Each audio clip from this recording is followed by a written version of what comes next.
Hey family, how you doing? This is Dr. John Gray, also known as your professor of positivity. And as of 8:13 on this wonderful Thursday, class is in session. I just want to just bring this moment of encouragement and inspiration to you, and just want to share a couple things with you tonight. Just want to bless your spirit and encourage you as I've been encouraged. Today has been an emotional whirlwind of sorts. It's been interesting, and I want to share this moment with you because you know me. I am a half glass full kind of person. I am a there's a bright side somewhere kind of person, and I have used my life, regardless of all of the bumps and bruises, as a catapult for the greater good. So I just want to share something with you that happened today. And if you're tagging this on Facebook, you'll see that the title is Write Your Own Narrative. Write Your Own Narrative. And many of you already know that I have written a book. You know that already. And you know that the name of my book, which I'm putting up right here, Quitting Was Not an Option. A journey of perseverance and resilience. A life story of sorts because you can't tell it all. You can't tell everything. But I do get transparent in my book. As my dog is walking in and out, sounding like he's in high heels in my lab, Marley. But you know, I pointed out some very transparent and poignant things in this book. And I did it for one, it was cathartic for me because it helped me to heal. It helped me to get past a lot of the things that I dealt with in terms of childhood trauma, which manifests itself later on down the road. That's why our mental wellness is so real and important for us to talk about, especially men. We got to stop acting all tough and hard all the time and realize that men, we got issues too. And I'm going to be talking about that down the road as well in terms of that positive mindset, because as our mind goes, so go our actions. So we got to make sure our mind is straight and on point as well. You feel me? So what I want to say is I want to read a couple of pages out of my book because I want to share with you something that I received today in the mail. It's such a blessing. Let's just call it receipts, because sometimes when you write a book or you tell a story, you're going to have people that invariably say, now come on, like all that stuff didn't happen. Like there is some, but maybe there's some embellishment. I promise you, I promise you that everything I wrote in that book, I may have understated some of it. So there's no embellishment. And today I want to share some receipts to encourage somebody else like it encouraged me. Hey, preacher, how you doing? Pastor Moselle, my brother, how are you? God bless you, man.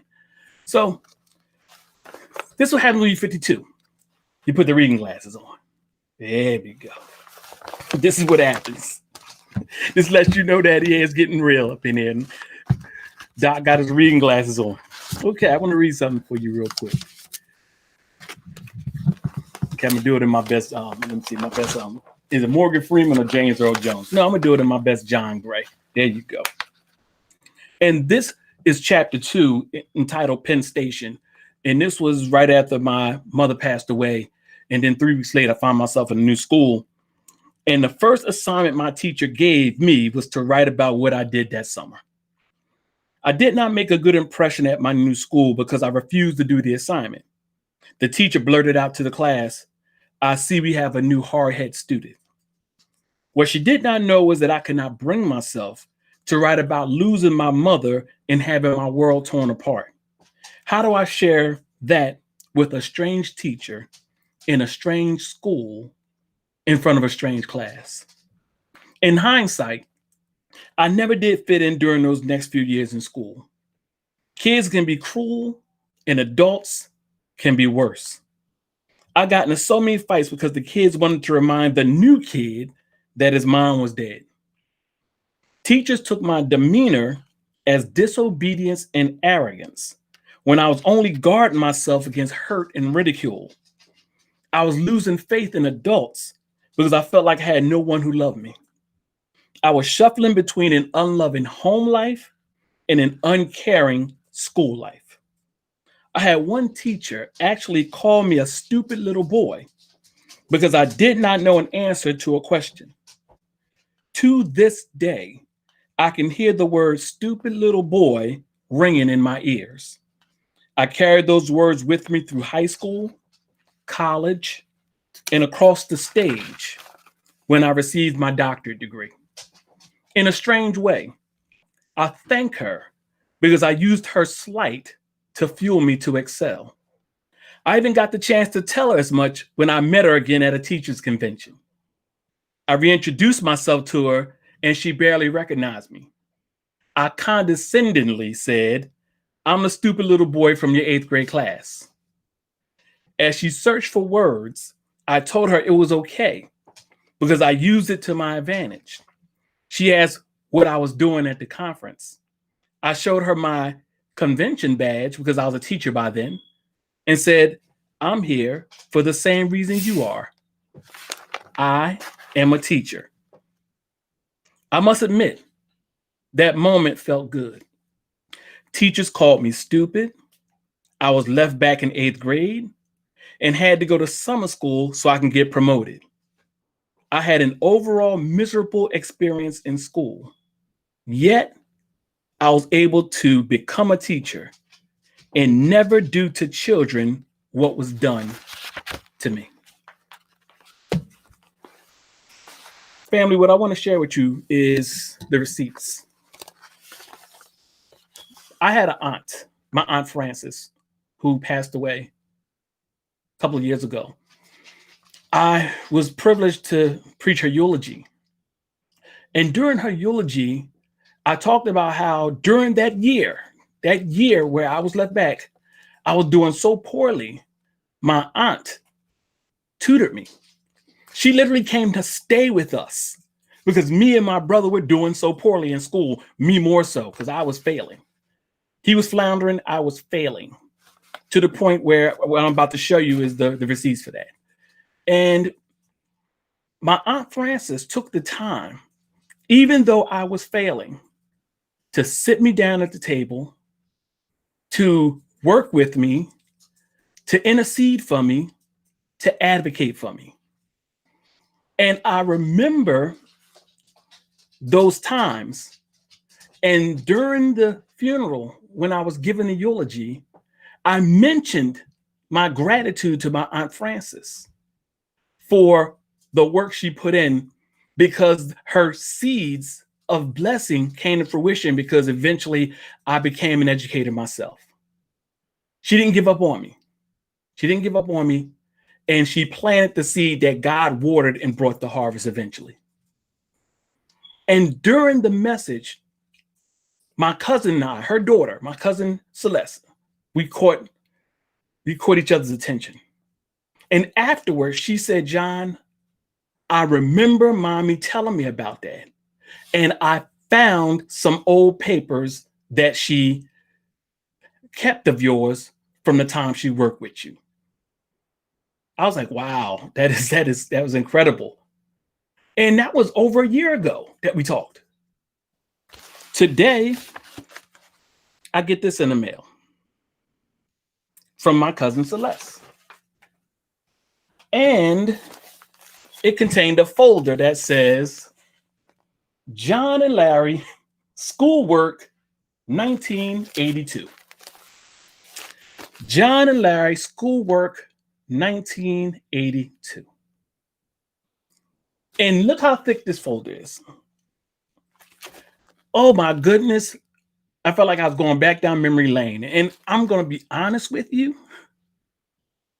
There was some traumatizing that was taking place as I was going through this stuff.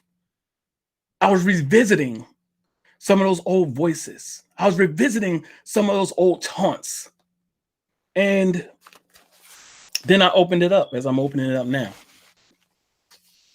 And I came across some old schoolwork that had my handwriting on it. I actually handwriting wasn't pretty bad for old boy. That's 1982. I was actually kind of neat. I wasn't no dummy. I was just kind of hard-headed. And here's another one. 0. Second time talking in class. It's like 3 or 4 of these in here. 0s for talking in class. And then I ran across this. Dear Mrs. Burrell, your child, John Gray, has been experiencing academic failure in the areas listed below and is in danger of being retained. You are requested to call our school office for an appointment to discuss your child's academic progress. Unless your child's work shows significant improvement, it is doubtful that he will be promoted. The following subject areas are language arts, science, social science, math. And this is dated February 9th, 1982.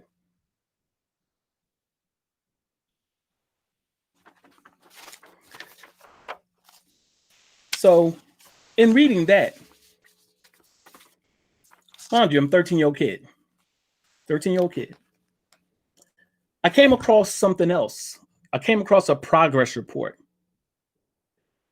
Dear parent guardian, your child, John Gray, is not achieving satisfactorily in English spelling. This is one of my teachers. And these were her comments that was sent home to me. And this is the paperwork right here. This is the paper right here. The exact paper. I am thoroughly disgusted with John. Let me read that again.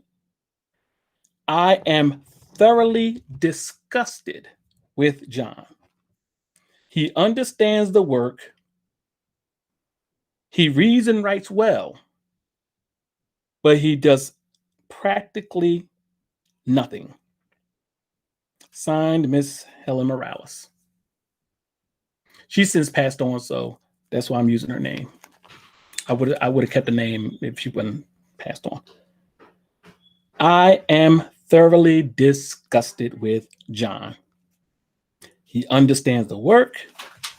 He reads and writes well, but he does practically nothing. If you read my book, mind you, I'm 13 years old. If you read my book, you would know that something very traumatic had taken place just a year prior. If you read my book, you'd have known that I lost my mother about 5 years prior. So I'm dealing with so much trauma. And look at the message of the letter. He reads and writes well. So it wasn't for a lack of ability. Somewhere, somehow, somebody didn't read the signs. Now, here I was a kid who, I just showed you my handwriting. I wrote well. I knew the work. I was a bright kid. But apparently something was wrong. Here's what I want you to understand, guys. Always remember this. Write your own narrative. People's opinion about you is none of your business, as Maya Angelou and Les Brown always says. What people think about you and the box they try to put you in is not your business. Write your own narrative. You see, I stuck to that George Benson song, The Greatest Love of All Was Inside of Me. I held on to something that I knew was better than what people were saying about me. I knew I wasn't stupid. I was hurting. I was traumatized, but I wasn't stupid. I knew I had potential. No matter how many times I was called dumb.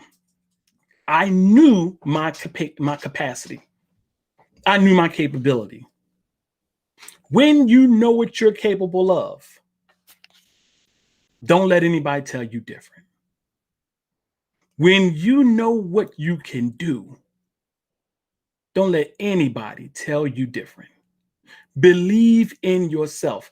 I don't care. Listen, strike up the band, grab the tambourine, get on the drums, break out the horn, break out the instruments, and strike up the band for yourself. Be your own cheerleading squad.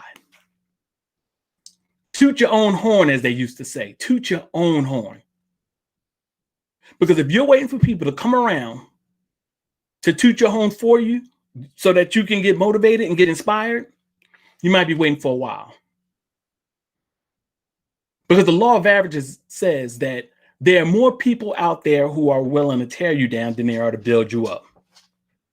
Thank God I believe in the spirit of Almighty God, and that there are more for us than against us in the heavenly places.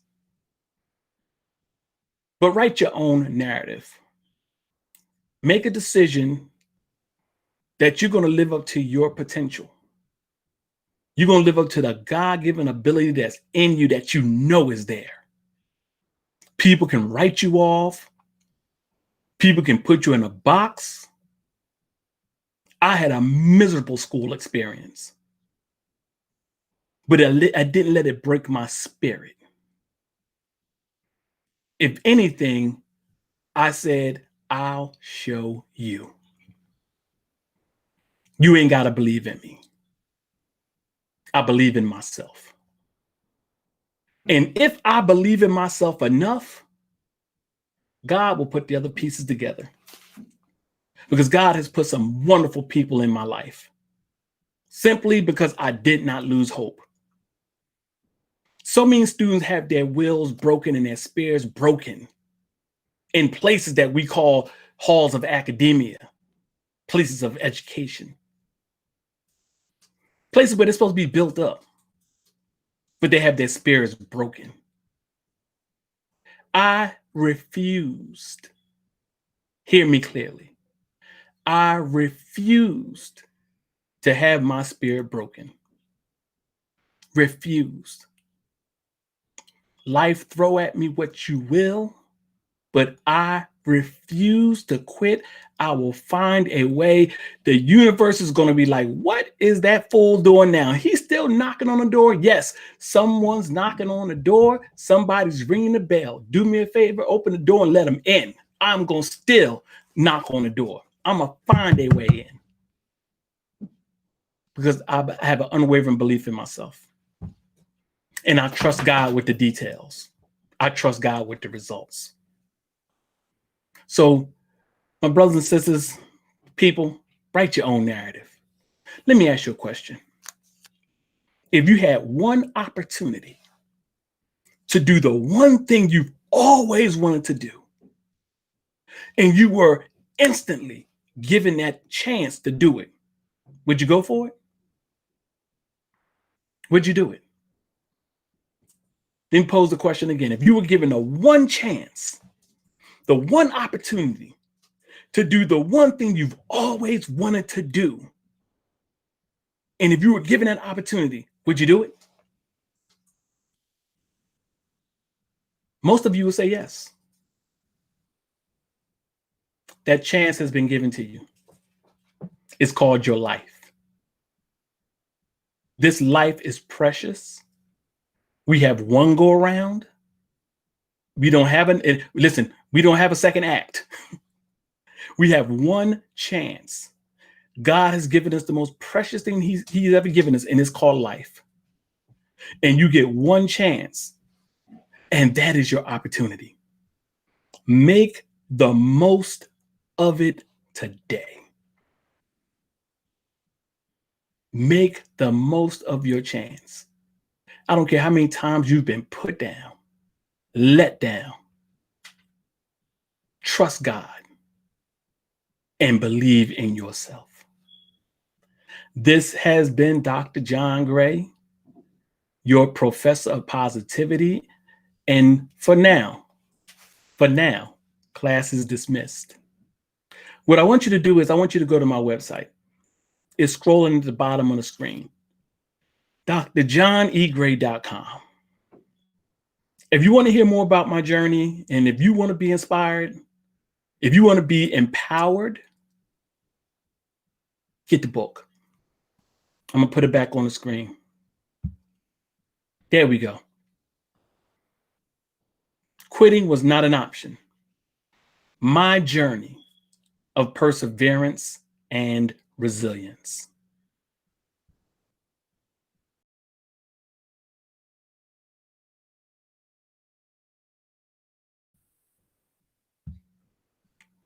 So, once again, go to my website, drjohnegray.com. If you order the book, I will send it back to you autographed, shipped right out to you signed, with my message of hope and inspiration along with my signature. And also, I have a free ebook called 30 Days of Peace. I call them bite-sized blessings. I wrote that book during one of the lowest times in my life, and that book helped me climb out of that place. And I'm sure it'll help you as well, and that's free. If you go to my website and just subscribe to the site and give me an email, I'll send it right out to you in PDF.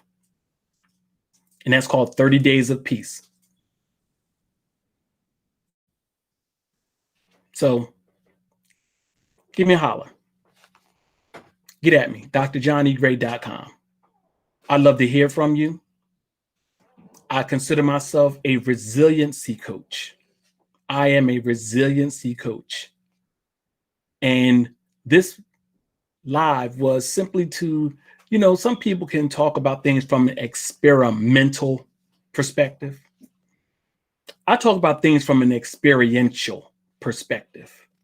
Been there, done that, got the scars to show for it, got the t-shirt to show for it, and I am a survivor. But I'm also a thriver.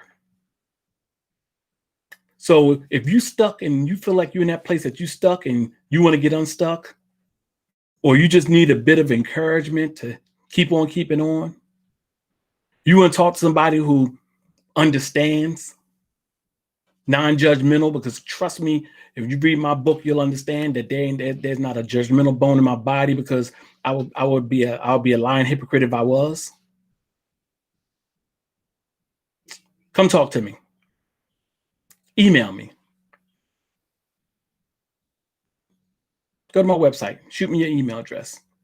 Let's connect. As a matter of fact, what I'm going to do is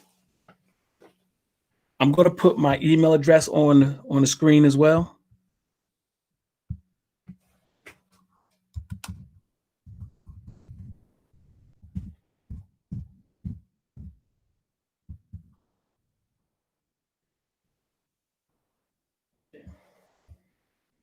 There you go.